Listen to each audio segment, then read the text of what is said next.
क्या आपको पता है, नए वकील की पहली और दूसरी चुनौती सिर्फ कानून समझना नहीं होती, सही सीनियर चुनना होता है। एक गलत मार्गदर्शक आपकी प्रैक्टिस की दिशा उलट सकता है, और सही सीनियर तो आपके करियर को सालों आगे बढ़ा भी सकता है। आप देख रहे हैं कानूनी बातें।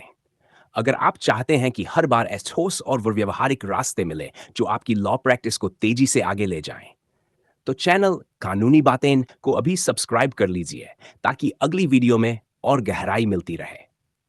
सीनियर वकील से सीखने का मूल उद्देश्य यह है कि आप केवल मसल्स या कस्टमर बनकर न रहें, बल्कि अदालत में निर्णायक बनने की आदत विकसित कर सकें। इसलिए पहले सोचिए कि आप किस तरह की प्रैक्टिस बनाना चाहते हैं। अगर आप क्रिमिनल लॉ में मजबूत बनना चाहते हैं, तो ऐसे सीनियर के पास जाएं जिनकी कोर्ट हैंडलिंग, जजों के साथ व्यवहार और जांच समन्वय की पकड़ स्पष्ट हो। अगर सिविल कॉन्ट्रैक्ट, प्रॉपर्टी या कंपनी लॉ में जाना है, तो ऐसा सीनियर चाहिए जिसका रिसर्च बैकग्राउंड, डॉक्यूमेंटेशन और क्लाइंट मैनेजमेंट मजबूत हो। विशेषज्ञता में गहराई महत्वपूर्ण है, पर आरंभ में कुछ विविधता देने वाला सीनियर भी फायदेमंद होता है, क्योंकि वह आपको केस लॉ, प्रैक्टिकल ड्राफ्टिंग और सुनवाई कला तीनों सिखा सकेगा। सीनियर चुनते समय उनकी कानूनी दक्षता के साथ साथ नैतिकता सबसे अहम क्राइटेरियन है। देखिए कि वह जजमेंट एक्सप्लेन करता है या केवल अपील टैक्टिक्स पर निर्भर रहता है।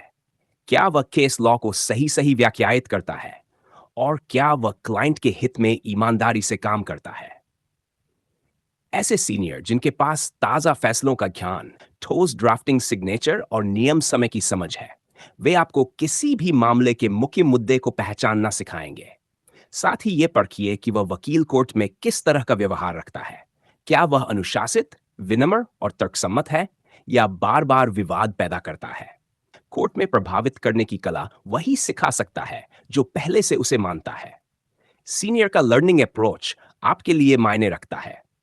अच्छा सीनियर सिर्फ काम बांटकर भेजने वाला नहीं होता। वह छोटे छोटे अनुभव देकर आपको सही तरह से तैयार करता है। केस फाइल कैसे पढ़ें, गवाहों से कैसे पूछताछ करें, किन प्रश्नों की तैयारी जरूरी है, किस प्रकार के प्रमाण पहले जुटाने हैं। ऐसे सीनियर जो नियमित फीडबैक देते हैं, आपकी कमजोरियां बताकर सुधार के अवसर देते हैं, और सुनवाई से पहले मॉक प्रैक्टिस कराते हैं, आपके कौशल को तेजी से निखारते हैं। विपरीत में कई वरिष्ठों का रवैया काम करवाओ भुगतान नहीं करो वाला होता है। उनसे दूरी बनाए रखना ही बेहतर है। पेशेवर व्यवहार और उपलब्धता भी निर्णायक है। कुछ सीनियर्स इतने व्यस्त होते हैं कि आपके लिए समय निकालना मुश्किल होता है। शुरू में ऐसे मेंटर चुनना ठीक नहीं जो आपसे बस काम निकलवाने के लिए उपस्थित हो, पर गाइड नहीं कर पाते। ऐसे में छोटी सी ट्रायल अवधि की पेशकश कीजिए, 1 महीने या 3 महीने का ट्रायल, ताकि आप कोर्ट प्रेजेंस देखकर तय कर सकें कि वह आपके सीखने के अनुकूल है या नहीं। काम बांटने का तरीका, मिलने के घंटे, फाइल रिव्यू की प्रक्रिया और आप पर क्या किस तरह की जिम्मेदारी दी जाएगी, ये सभी बातें शुरुआत में लिखित रूप में तय कर लें। इससे बाद में गलतफहमियां नहीं होती। नेटवर्क और रेपुटेशन पर भी ध्यान दें, पर केवल नाम के चक्कर में ना पड़े। एक मशहूर सीनियर के पास जाकर सिर्फ नाम से उम्मीद करना कि आप स्वतः क्लाइंट और सफलता पाएंगे, अक्सर मायावी होता है। बेहतर यह है कि आप उस सीनियर की कोर्ट स्टाइल, क्लाइंट हैंडलिंग और जूनियर ट्रेनिंग के बारे में खुद अवलोकन से आंक लें। उसकी टीम में रहकर छोटे मामलों में खुद बहस करने के अवसर मिलते हों, वह अधिक उपयोगी रहेगा। सीनियर का बार क्लर्क, परामर्शी नेटवर्क और बार कनेक्शंस आपके पेशे को आगे बढ़ाने में मदद करेंगे। पर याद रहे, ये सब तभी काम करते हैं जब सीनियर अपनी टीम के लोगों को मौका दे और आप मेहनत दिखाएं।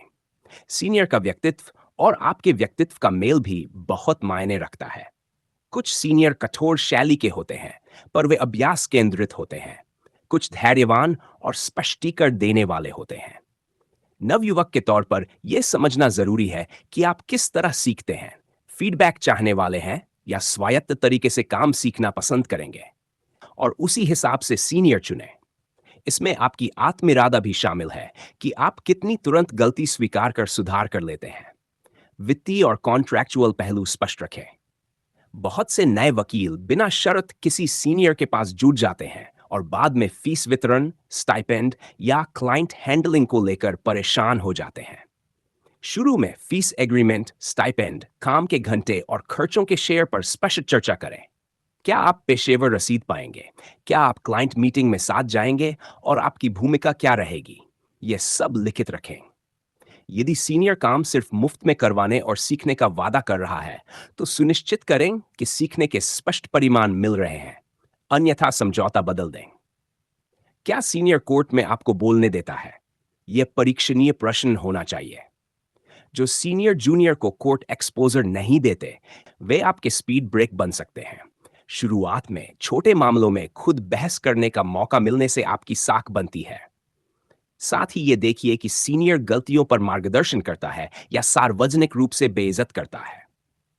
सार्वजनिक बेइज्जती से कोई सीखता नहीं, पर संवेदनशील समालोचना और सुधारात्मक अभ्यास सीखने को मजबूती देते हैं। टेक्निकल स्किल्स सीखना भी जरूरी है। ड्राफ्टिंग, दलील skeleton, case law research, proceeding note और फाइलिंग प्रोसेस का अनुभव, ये आप सीनियर के पास रहते हुए सबसे तेज सीखते हैं। ऐसे सीनियर चुनिए जिनके पास आर्काइव, रेफरेंस डाटा या लॉ लाइब्रेरी तक पहुंच हो, ताकि आप फैसलों और स्टैट्यूट्स की त्वरित जांच कर सकें। अगर सीनियर आपको केवल छाय संभालने, दस्तावेज कॉपी करवा कर रखता है और असली काम दूसरों को देता है, तो वह उपयुक्त मेंटर नहीं है। रीड माइमिक्री और रोल मॉडल होना भी लाभदायक है। ऐसे सीनियर जिनके फैसले, लेख, सेमिनार या पब्लिकेशन हैं, वे अलग तरह की ऊर्जा और सिद्धांतों का प्रमाण रखते हैं। उन्हें देखकर आप न सिर्फ दलील शैली बल्कि निर्णय लेखन की गुणवत्ता भी सीखते हैं। इसके साथ साथ कुछ सीनियर जो मानवाधिकार, वकालत की ईमानदारी और प्रोफेशनल एथिक्स में सख्त हैं, वे आपको लॉ का सही रुख दिखाएंगे। और यही चीज लंबी अवधि में आपकी प्रतिष्ठा बनाएगी। रीड रेड फ्लैग पर ध्यान दीजिए। सीनियर जो लगातार अनैतिक तरीके से काम कराते हैं, क्लाइंट के पैसे में घोटाला करते हैं, गवाहों से दबाव बनाते हैं या कोर्ट व बार में बार बार विवाद में फांसे रहते हैं, वे छोटे समय में आपको गिराते हैं। यदि सीनियर अपने जूनियरों का श्रेय नहीं लेता, काम से प्रॉमिस वापस ले लेता है या काम के बदले सिर्फ वादे देता है, तो तुरंत विकल्प ढूंढिए। नया सुरक्षित विकल्प चुनने में शर्म न मानिए। पसंद का सीनियर आपके करियर की नींव है। किस तरह संपर्क करें और कैसा प्रस्ताव दें, यह भी रणनीति मांगता है। शुरू में उनसे मिलने से पहले अपना केस नोट, रिज्यूमे और कुछ छोटे ड्राफ्ट दिखाने लायक तैयार रखें। स्पष्ट रूप से बताइए कि आप क्या सीखना चाहते हैं, आप क्या दे सकते हैं और कितने समय के लिए जुड़ना चाहते हैं। नम्रता और आत्मविश्वास में संतुलन रखें। अचानक बहुत बड़े दावों से बचिए, पर यह बताना जरूरी है कि आप नियमित मेहनत और निष्ठा देंगे। अनुरोध के साथ एक ट्रायल पीरियड, काम लिस्ट और समीक्षा मीटिंग की मांग रखें, ताकि दोनों पक्ष अनुभव कर सकें कि मिलना जुलना कितना उपयुक्त है। रोजमर्रा का व्यवहार भी सीखने का हिस्सा है। देर से न पहुंचें, हर मीटिंग के लिए प्रिपेयर होकर जाएं। फाइलें व्यवस्थित रखें, नोट्स बनाकर रखें और हर सुनवाई के बाद निष्कर्ष लिखिए कि आपने क्या सीखा। सीनियर से मिलने पर अपने सवालों को संक्षेप में तैयार रखें। कोर्ट रूम में खड़े होने पर कभी विचलित न हो। गवाहों के साथ विनम्र और प्रोफेशनल व्यवहार दिखाइए। कॉन्फिडेंशियलिटी का मतलब समझिए। क्लाइंट डिटेल सार्वजनिक न करें। सीनियर के काम में छेड़छाड़, प्रॉपर डॉक्यूमेंट की गोपनीयता जरूरी है। कब बदलिए या कैसे निकले।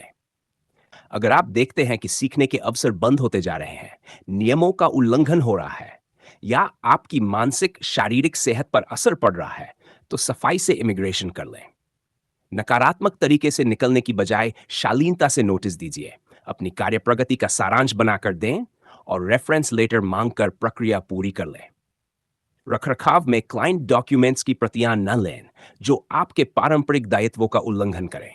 यह प्रोफेशनल एग्जिट आपकी प्रतिष्ठा को भी सुरक्षित रखेगा। दीर्घकालीन नजरिए से देखें तो सही सीनियर के साथ काम करने से आपकी खुद की पहचान बनेगी। आपकी बात सुनवाई में मूल्यवान होगी। क्लाइंट्स आपकी तरफ आएंगे और आप धीरे धीरे स्वतंत्र केस ले सकेंगे। पर याद रखें कि सीनियर चुनना सिर्फ अवसर का चुनाव नहीं, बल्कि आपके मान संपर्क का चुनाव भी है। इसलिए व्यवहारिक, नैतिक और तकनीकी सारे पहलुओं का संतुलित आकलन करिए। यदि आप चाहें तो मैं आपके लिए एक प्रैक्टिकल चेकलिस्ट और सीनियर प्रोफाइल का टेम्पलेट बनाकर दे दूंगा, जिसे आप संपर्क से पहले भर कर ले जाएं और उसी के आधार पर फैसला करें। और हाँ, अगर ये मार्गदर्शन आपके काम आया हो, तो चैनल कानूनी बातें को सब्सक्राइब कर लीजिए और इस वीडियो को साझा कर दीजिए ताकि और नए वकील भी सही मार्गदर्शक चुनकर अपनी प्रैक्टिस को मजबूत बना सकें।